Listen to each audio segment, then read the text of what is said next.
થી bank of બરોડામાંથી કરોડોનું loan કૌભાંડ સામે આવ્યું છે।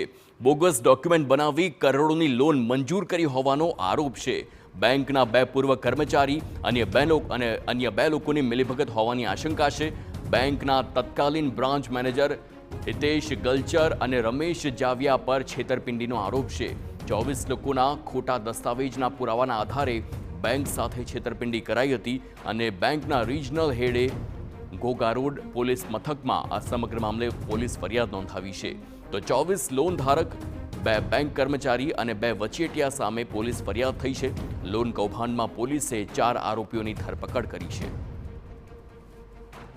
અત્યાર સુધી એ લોકોની ઇન્ટરનલ ઇન્ક્વાયરી કોઈ ચાલતી હતી, એની સાથે પછી એમણે નિર્ણય કરેલો કે પોલીસ ફરિયાદ કરવી છે અને અહીંયા પોલીસમાં એક એપ્લિકેશન આપવામાં આવી, પૂરેપૂરી ખાતરી કરી અને પછી ગઈકાલે ગુનો દાખલ કરવામાં આવેલો છે। અત્યારે હાલ બેંકના 2 કર્મચારીઓને અટક કરવામાં આવેલા છે। વધુ તપાસમાં જો બેંકના કોઈ અન્ય કર્મચારીઓની સંડોવણી ખુલશે તો એમને પણ આરોપી તરીકે ધરપકડ કરવામાં આવશે।